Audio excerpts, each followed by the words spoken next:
Welcome to Real Estate Coaching Radio, starring award-winning real estate coaches and #1 international best-selling authors, Tim and Julie Harris.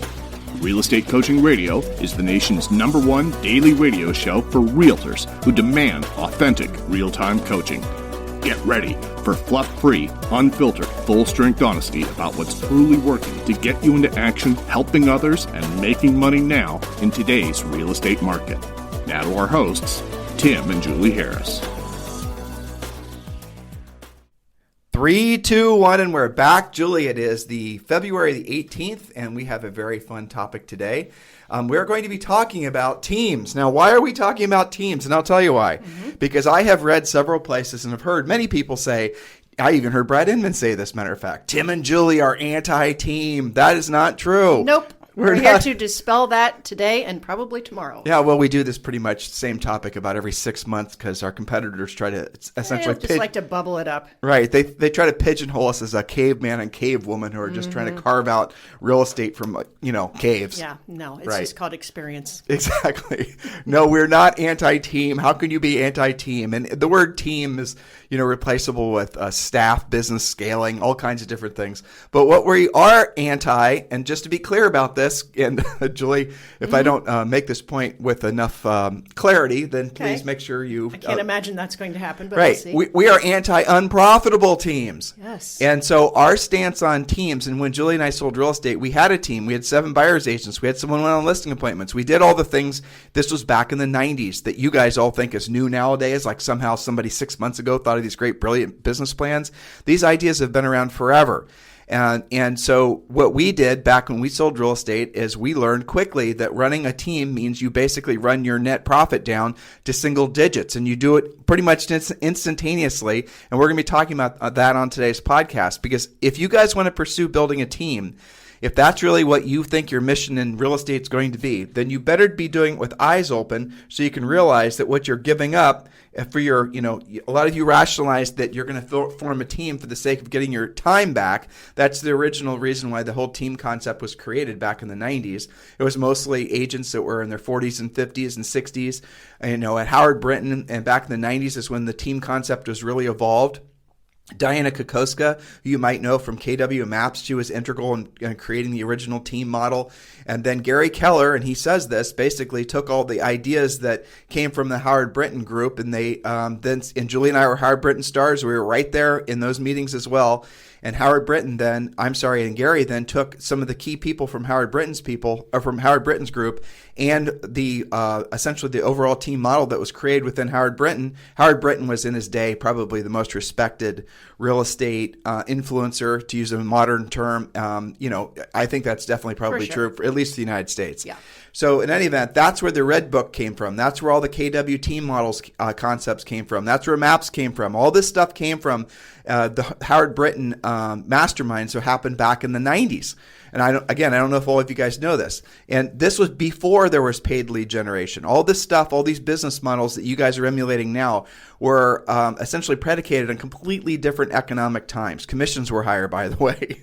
7% commissions weren't unheard of. 7%. And your cost of transaction was far lower too. Far lower, exactly. And so when you look at these team models and what they've evolved into is they've evolved mostly into very unprofitable businesses, and that's fine. If you want to run a business where you're going to cramp through a bunch of transactions and dollar volume and have single-digit margins that could be gone away with as soon as there's say a pandemic or a slow economy or rising interest rates, all those types of Threat vectors. Right, threat vectors. Thank you, Elon Musk, for that term.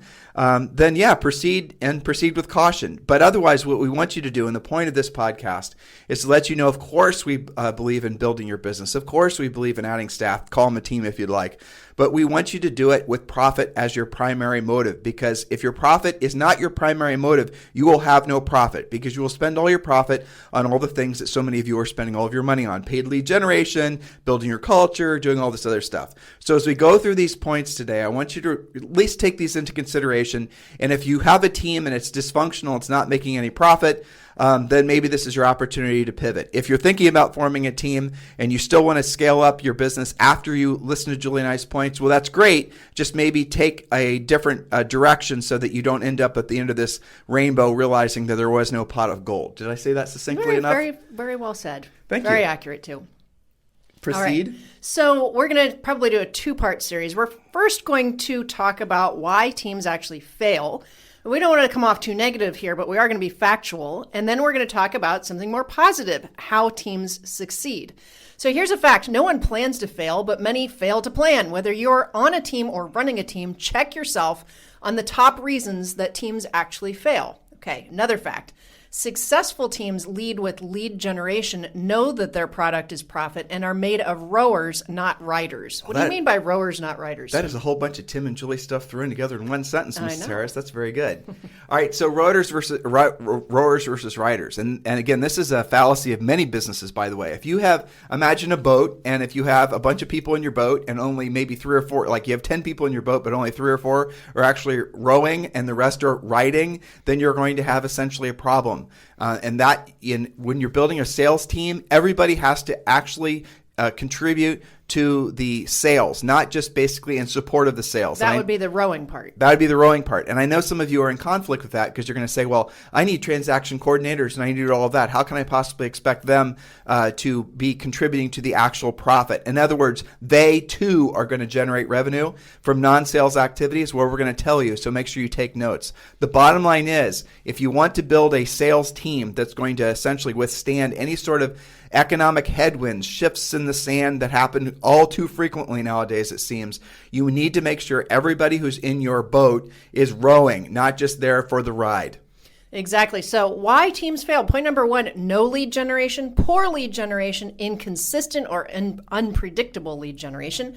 Nothing happens without leads. A team is not viable without consistent listing inventory. Magic number. How many listings must you have at all times to meet or achieve your income goals? And I think the most dysfunctional teams don't even have that concept, that they're driving it by listings. So here is the bottom line with point number 1. If all of your lead generation, we didn't have that. If all your lead generation is basic, if you're not actually doing proactive lead generation and you're doing your lead generation around buying leads, then you're going to go broke. And here's really, I want you to think about this. If you're buying all of your leads, and this is the way that many teams and many brokerages are formed nowadays, they buy their leads from Zillow. I know. They buy their leads from all these different sources. They're paying referral fees on everything. You're never going to have a profit if you're basically shoveling the money out the door to generate the lead in the first place. The most efficient teams are the teams where, again, everybody in the boat is rowing. That means the people on the team actually have to be doing lead generation. But here's the little interesting paradigm that many of you are experiencing. The agents that want to be buyer agents for you do not want to lead generate. Otherwise, they won't want to be buyer agents for you. And their expectation is that you're going to provide them leads. So I got to close this, Julie. It's going to be too loud. Yeah. Well, I mean, in fact, if your potential buyer agents knew how to generate on their own, they wouldn't be your buyer's agents. Well, but that's not necessarily true because we've coached people on Chris Heller's team, for example, in San Diego. We've coached a lot of his top salespeople, and those top salespeople would prospect every single day. And Chris would also enhance with lead generation. I understand. So the reality of it is that they can do both, but the expectation from the agent community is that you join a team so you can get leads. Exactly. And the challenge is, and then I've had these conversations, and so have you, billions of times, where these agents, wide-eyed and full of ambition and hope, will join a team expecting to get a bunch of leads, and they get a bunch of leads, and then after they're in the team, then they learn the harsh reality that internet leads, for the most part, are the crappiest leads you can possibly ever chase. And there's like 3% or 4% conversion rate on most internet leads after 18 months. Now, I want you to think about that. You join a team, you get a bunch of internet leads. They're telling you to drip on them. They're telling you to do all this other stuff. And then statistically, there's an incredibly low probability that within 18 months, any of those leads will actually convert into a sale. But it doesn't necessarily mean they're going to convert into a sale for you. Again, this goes back to the crappy quality of internet leads. Internet leads are not just going to be in your particular funnel. They're going to be in numerous people's funnel. And what makes you think they're not just ultimately going to walk into a FSBO open house or a new build construction and buy a house from from them. So the whole idea that you guys are thinking that as you're building businesses, you need to provide leads for your agents, that is literally, it's critical, it's necessary, but it's also the first big mistake, because there's no end to how much complaining they're going to pile on you about how bad the leads are, because you've never taught them how to fish. You've set the situation up so you have a boat full of riders, not rowers. Point number 2, Mrs. Harris? Point number 2, the team leader doesn't personally have the skills, systems, or scripts mastered, which they are attempting to delegate to team members. This is actually, it's such a big problem. It's like, you're 6 months licensed, now you're going to build your team. Well, you don't really have a competitive listing presentation. You don't really know how to handle objections. You don't really know how to generate leads proactively. And so you're just going to hire some people and expect them to do it for you. How can you hold somebody accountable to something you haven't mastered? It even is worse. It's worse than that too, because what I see a lot is agents who've never learned how to actually prospect themselves. Yes. Think they're going to delegate to VAs or team members. Oh, I love the VA thing. I know. Oh yeah, I'm just going to hire a VA. I know. They're going to do it for me. Right. Yeah. And they're going to prospect somehow the FSBOs and expireds that these agents who are too busy to have learned to do it themselves. Yeah. They're somehow going to delegate the actual real work of real estate. And they're going to somehow build this mythical, magical team that's able to actually pick up the phone and do the real work. And then they get pissed at the VA and they say you're just not making enough contacts. That's not real coaching, right? That's not talking about scripts. That's not, to expect a VA someplace to even understand what you're trying to do and then get mad when they don't convert. But VA aside too, Julie, it's also the buyer's agents that Sure. they're looking to hire, and thinking that they can hire people to actually prospect for them. It's, it takes a lot of skill to learn how to prospect. It takes a lot of time and dedication. And the challenge is, and again, I've seen this in many, many teams and brokerages, if you're trying to create an environment where people are going to proactively lead generate, but at the same time, you're giving them leads because you're suckling from the lead funnels that, I was going to say the Zillow something or another, but I'm not going to say it. But if you're actually doing that, then what motivation are you going to give to your team members to actually go out there and lead generate themselves? None. Okay. None. Point number 3. The team leader is not just delegating, but obfuscating, not following through, actually confusing things instead of clarifying.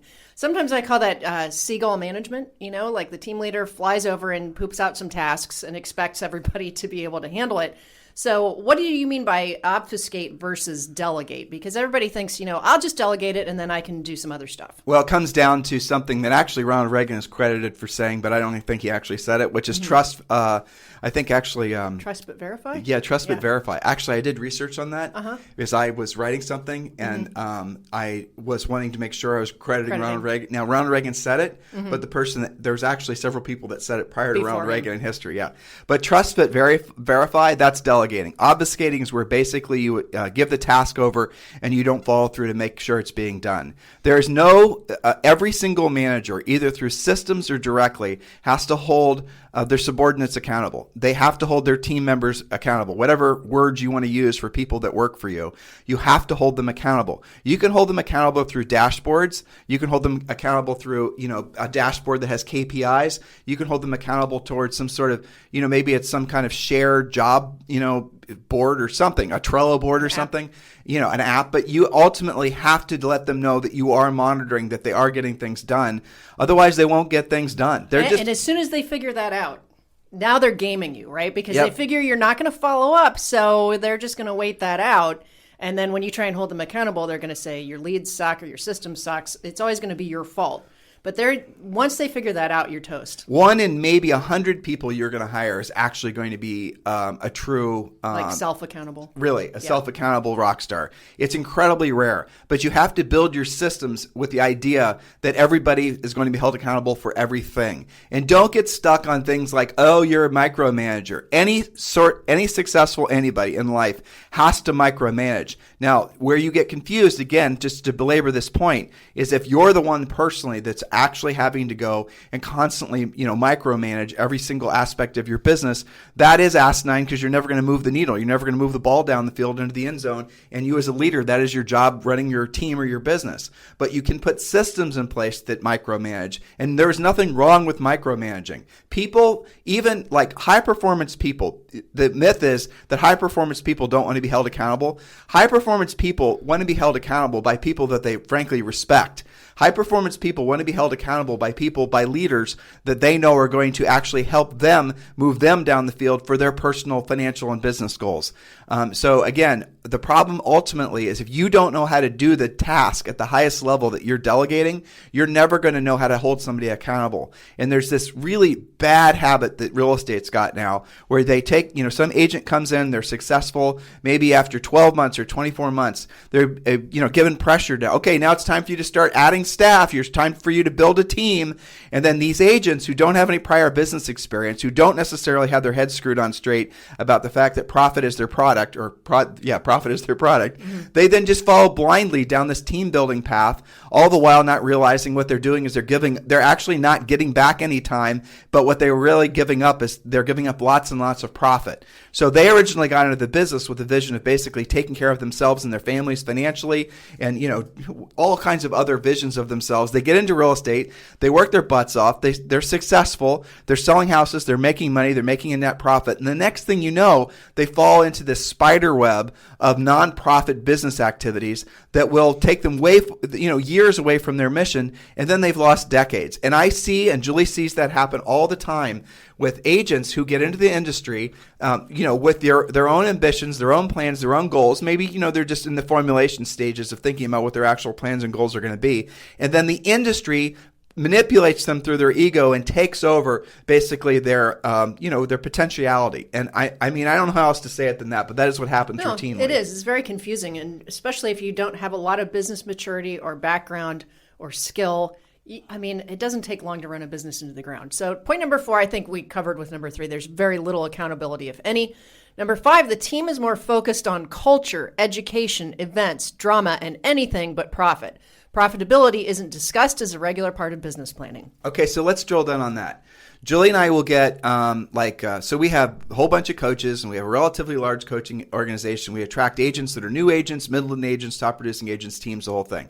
And one of the first thing we do with anybody that has staff is we ask them to send us a profit and loss statement. And usually what you get is a one-page profit and loss statement that just shows the very top line numbers. Mm-hmm. In other words, they don't really know how to make a profit and loss statement that drills down on those specific numbers. So one of the things that we do when we have somebody with a buyer agent staff primarily is we'll ask them to take their gross revenue divided by, take out the transactional income that came from the listing side versus the buyer agent side. And then we just focus on the buyer agent side, and that's where things usually go awry, and they don't realize it. And I'll tell you the punchline. In every single case, with the exception of maybe 2 or 3 in the last 20 years that Julie and I have analyzed like this, the listing side of the business has subsidized the buyer agent side of the business. Yes, sadly. Yeah. So in other words, if it weren't for the listing side of the business, the profit that should have been coming to the team leader or the team owner, the rainmaker, whatever your self-proclaimed title is, CEO, that profit is actually being peeled away to subsidize the buyer agent side of the business. And why do you do that? For the sake of basically doing transactions. More units. More units. And because that's what you get to brag about. So when you take a buyer agent side of the business and you analyze it and you figure out not just what you have to do a profit and loss statement on each individual buyer agent. And you will quickly find if you have 10 buyer agents, there's 9 of them that are completely unprofitable to you. You're spending money to generate leads. You're spending money to support their transactions. And this isn't even accounting for your time. This isn't even accounting for the time that you're having to basically coach them, train them, talk them off the fence, encourage them to actually do their job in the first place. This is the paradox that most of you who have teams are going to be caught in. And then remember I said 9 out of 10 basically are going to be riders, not rowers. Well, the one that's a rower isn't going to want to stick around your boat because he or she is going to see that you've basically built your team around riders and they want to be in a boat with rowers. So they go out and do their own team, or they just go independent and, basically what have you, they leave. So your talent doesn't stick around because the nature of how these teams actually work with regards to, true accountability and profitability. But where the rubber meets the road, I had this very interesting, most recent conversation with somebody. The guy did like $160 million and again, saw the profit and loss statement, never did a drill down on the buyer agent size, never did a profit and loss on each buyer agent, never realized all that. And so I don't remember the exact way the math worked out, but I told you about this one, Julie. Yep. I'll just make the numbers up, listeners. So let's say the number was $1 million in GCI. It was way more than that, but let's just say it was $1 million. And then what happened is that essentially, 500,000 came from list sides, 500,000 came from buyer sides. And so the list side of the business was where all his supposed profit was going to come from, and he was still going on probably 50 to 60% of his listing appointments. So I did the math just on the listing sides, and I took out the cost per transaction, which would come from the, every listing costs like $500 between pictures and pounding signs and flyers and brochures and all that. So I took out the hard costs and the blended costs from the listing side of his business. And then I did the math, and it turned out that his $500,000, which should have effectively been about $400,000 in profit from the list side, he personally only made $150,000.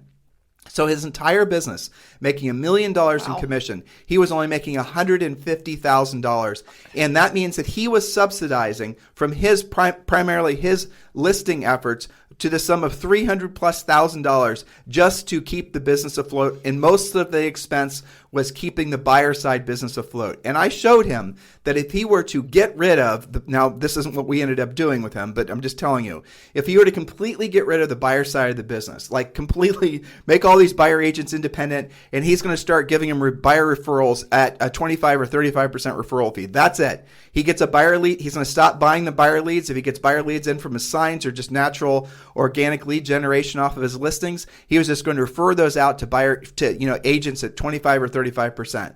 And the system that he did eventually put in place was that he was, him and somebody else were calling all the leads back, calling, and they were basically peeling out the sellers that were, showing up as buyers, right? And if they were just straight up buyers, he would refer those out to independent agents for a 35% referral fee. He was keeping those with sellers, on the seller side of the business, and he was getting the listing. And his profit went through the roof because he got rid of all the hard costs. Just on the 35%, because that was higher than what his net was without it. Well, he was losing money. He was losing money. Yeah. Thank you. He was losing money on the buyer side transactions. So we went from losing money on the buyer side transactions to now he's making a 35% profit. And we're going to talk about that with the successful team model, which you just greatly described, because having those referral agents versus, dedicated buyer agents to your team are not just more profitable, but they're also interchangeable. You can have different ones for different situations. And if they don't follow through, you can get rid of them a lot easier. Well, we did this when we sold real estate, right? Yeah, so much better. I mean, when we started out, you and I were 100% proactive lead generation. Yep. And we did have buyer sides, but we did mostly listings. Mm-hmm. And then we got sucked into the Howard Britton vortex and believing we had to build a team. Mm-hmm. And, everyone was like, you guys sold 100 houses your first year. You could sell 500 houses. You have to add 14 buyer's agents. And Julie and I were dumb. So we said, okay. Yeah, we did it. We didn't know any better. We did it. And I'll never forget. It was our fourth year, maybe our third year in the business. Our accountant, Fred, comes into the house. I remember. And he has our tax. I remember it was depressing. Totally depressing. He has our tax returns for the previous 3 or 4 years. And like the year that he was coming over to have us sign the returns for, it was this year that we made all this money because we had this big team, all these awards and plaques and all this other stuff. I mean, you guys have any level of success. You get so many participation trophies in real estate. It's insane, right? Well, imagine the ones that we got since our first year. We sold over 100 houses and we were in our early 20s. It was too much. Too much attention, too many participation trophies. And so we were very susceptible. Our egos were very susceptible to wanting more of that attention. We wanted the recognition. So when these people that were twice our age at this Howard Britton group were telling us to form a team, of course we did it. We figured that they knew more than us. But what we didn't ask as we were taking their advice is what's the profit margin on these big schemes, these big teams? Yeah. We never actually asked those questions. We did eventually ask the questions basically 2 or 3 years later after we started forming the team. I know, I can remember probably the event where it occurred to us. We got thrown out of the event practically. Yeah, that it was like, why do you keep asking about, it's not what you make, it's what you keep? Why do you keep asking these financial questions? Because that light bulb had gone off. So since you just opened up that can of whoop ass that we had, let's just talk about it. Yeah. We are at a Howard Britton mastermind. I don't remember where it was. I do know it was at a Ritz-Carlton because he always did it at a Ritz-Carlton. Yep. And we were sitting at this big, round table, big oval table with all these Howard Britton stars. At the time, there were maybe 40 or 50 Howard Britton stars, something like that. Maybe there were 30 in this room. And I remember the whole conversation was about team building. The whole conversation was about adding staff. The whole conversation was about cross-training your staff. So your buyer agent can go on listing appointments and your listing agent can close transactions and all that.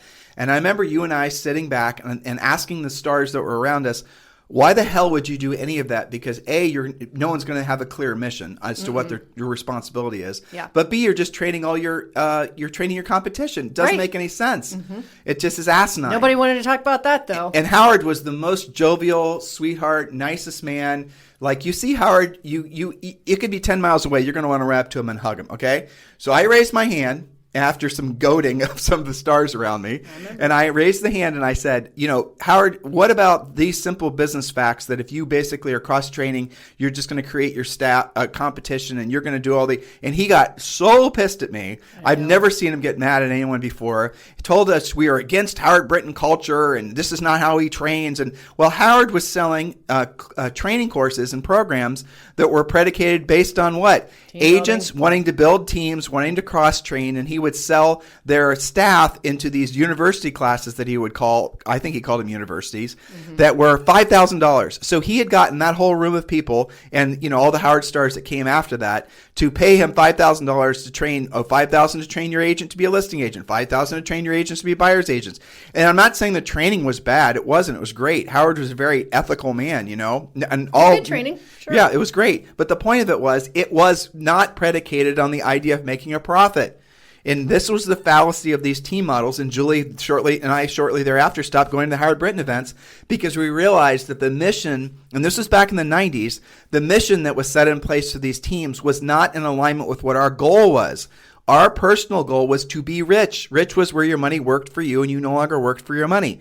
And the other real hard to accept epiphany was, as all these people, many of them, and still are, like I got a message from Marcia Sells last night. Oh, yeah? Yeah. Remember I love her? Yep. Yeah, she's a sweetheart. So all these Howard Britton stars, a lot of them, when they were probably our age when we met them originally 25 years ago. And now some of them are in their 60s and 70s, which is amazing to think about. But when we would pull some of them aside and we'd tell them what our ambitions were, to be, have enough passive income coming from investments. The investments were purchased with a profit from selling real estate. And we'd have these conversations with them. 99% of them had no interest in that type of thought at all. They were cash flow types. They were thinking about selling houses, generating revenue, and basically paying for what, generally speaking, were very lavish lifestyles off the transactional income. Julie and I wanted to learn how to live off passive income. And again, this was one of those epiphanies. We were in our formidable years in our 20s, and the hard lesson was not everybody wants to be rich. Most people want to be famous. And that's where the original, epiphany for Julie and I, sorry for overusing that word, if you have to choose between being famous and being rich, which do you choose? And I know from personal life experience, as does my beautiful wife, that 99% of everyone's going to choose to be famous. Thoughts? Yeah, well, I mean, of course. And especially in the beginning when you get a lot of attention, it's easy to fall into that trap. And then you start cranking out tons and tons of deals, and you have days where you feel like real estate chewed you up and spit you out, and now you really need attention because you're feeling a little bit abused, right? One thing leads to the next. And then, your example with your, I think you said 160 million-ish volume producer, do you think that he could have net about the same doing maybe 30% of the number of units? Well, how does that shake out? That's where the conversation always goes when I'm talking to these guys, is that you do the and it was 143. I actually just remembered. It wasn't 160. I said it wrong. Well, it was 140. still, it's a big number. It's a big number, right? Yeah, He's successful. Sure. But all of his Zillow, he's buying leads from Zillow. Figured. His Zillow bill is extraordinary. Yeah. The amount of, his profit is horrible. It is terrible. And so your real question is, and his obviously his commission wasn't $1 million, it was more than that. But his actual personal return on that was something like 6 or 7%. Yes. And so to answer Julie's question, that's a math problem, right? But let's use the $1 million as an example. If you have a team that makes $1 million and your actual net profit is 10%, you're going to make how much? 100,000. That's right. And so if you have a real estate practice where your total GCI is $150,000, you're going to have the same net profit. Yeah. I mean, I don't know if you guys understand what I just said. And actually, a lot It's less the stress. truth. Less stress. Hell yeah. I'm just saying. But this goes back, Julie, to the real estate magic number. Yes. And so I'm, it's so funny as Julie and I ramble through all this in 30 minutes. I warned you it would be more than one part show. Well, I hope you guys are understanding what we're saying. If your goal is to make profit, then focus on being a listing agent and don't get sucked into this vortex that was largely created by Zillow. And it was largely created by all this team building Mickey Mouse and all this branding stuff. Because remember I said, Jules and I got sucked into the recognition ego vortex for a few years when we were selling real estate. But what happens nowadays is you guys are getting your licenses and there is no reprieve. You jump right into the blender of the ego thing. That's where all this influencer social networking Mickey Mouse, that's the reason it's so insidious, because it takes all the vacuum, all the air out of the room before you even have the opportunity to learn the right way to form a business. Primarily, all your efforts should be focused on the real estate magic number, and that's the output of doing the real estate treasure map, and we want to give that to you. Text 2021 to 855-685-1045. Simply text 2021 to 855-685-1045, and when you do, we're going to text you back a link where you can download the real estate treasure map and 6 other books. I'll give you guys the bottom line.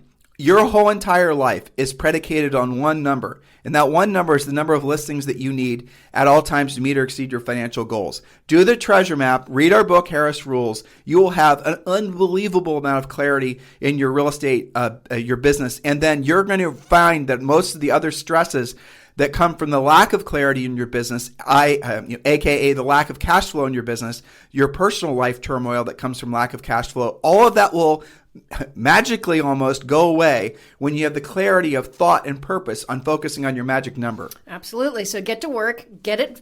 Tim just told you how to get your treasure map for free. That really clarifies a lot of the things that we're going through here. So I think to summarize, the early teams were more profitable because the leads that were being given to the buyer's agents were really pure, meaning they weren't bought. They were open house leads, repeat referral. And the agents were having to prospect. And the agents prospected on their own. It was a nice little tight system with very little expenditure as long as you had listings. And there were no VAs. There were no VAs. Right. There weren't even transaction coordinators to pay. Well, okay. But so back when the plan was formed, there were transaction coordinators, but there were no overseas VAs. No. This was all in the formal year. You weren't offshoring. So the model you guys are following that's based on Gary Keller's original book, that is all based on things that do not exist anymore. Because nowadays what you guys are doing is you're adding VAs, you're adding paid lead generation, you're adding, leads management systems, you're adding expensive CRMs, you're adding all this expensive social. You're buying social, your team. You're buying your business, and you're trying to make yourself look like an influencer because someone told you and you believed that you have to have this facade of success before you actually have earned your own success. Yes. Now here's another interesting thing that I've seen. I know you need to get to a call. I do. Okay. So when I study this with the bigger teams that are paying for leads, the other interesting thing is because the buyer's agents are not prospecting for their own stuff, right? The leads that actually close are most often leads that the team leader would have done anyway because they are higher quality. Centers of influence and past clients. Because those are easy. And they've already been pre-qualified. They already trust you. You're not competing or anything. And those are what we call the low-hanging fruit. Those are the easy deals, right? So even though they're supposed to be cranking through all of this online lead generation and hoping for that 2 to 3% to work out, the deals that actually close are the ones that the team leader probably could have easily done on their own. And why does the team leader do that? Because they think that their mission in life is to form this big team, and they have to feed all these pissed off, hangry birds. Angry birds. Feed me. Yes, exactly. Leads. And so they give away what would have been otherwise their whole profit just to maintain this facade of success and having a real estate business, a real estate team. And what are they doing? They're pissing away all their potentiality, all their profit, all their ability to create passive income. And at what cost? That's time you could have been very well spending with your friends and your family, your church, other things, other pursuits, other interests. You wonder why you get burned out in real estate. It's because you're chasing the wrong rabbit. It cannot be any more obvious once you guys, essentially deep dive into what we're saying. Do you notice how simple, practical, and tactical what Julie and I say is? How there's no bullshit in what Julie and I say? Painfully simple. Why is it that you guys want to complicate it? Why is it that you're attracted to people that want to complicate it? What is their motivation behind trying to convince you that being successful in real estate is complicated? Have you ever put all these thoughts together? It's simply for the fact that they can then convince you that it's complicated, that you need to hire them to decipher the hieroglyphs of success, and that you need to buy their expensive system. That's what they're doing. You're buying something, and they're essentially placating or playing into your fear of essentially the unknown. And It's not necessary. None of it's necessary. Real estate is the most beautiful, simplistic, elegant business if provided you want it to be that way and allow it to be that way. It's all about being of service to people. It's all about being in alignment with your highest and truest purpose on this planet, which is being of service to people. And then you backfill with real skills and you primarily focus on being a listing agent. That is the truth. So, get the treasure map for free instead of buying all this other crap that pollutes your brains. Julie said a bad word. You owe Zoe I know. Hopefully she didn't hear. You owe Zoe $1. All right. Get to work, guys. In the meantime, guys, hopefully you appreciate this. We're going to pick up where we left off today, tomorrow, talking about real estate teams. Have a fantastic day. We'll talk to you on the show tomorrow. This program has been a presentation by Tim and Julie Harris, Real Estate Coaching. For more information on our real estate coaching and training programs, visit our website at timandjulieharris.com. Remember to tune in weekdays at noon for upcoming shows. And until next time, thank you for listening to Real Estate Coaching Radio with Tim and Julie Harris. This podcast is a part of the C-Suite Radio Network. For more top business podcasts, visit c-suiteradio.com.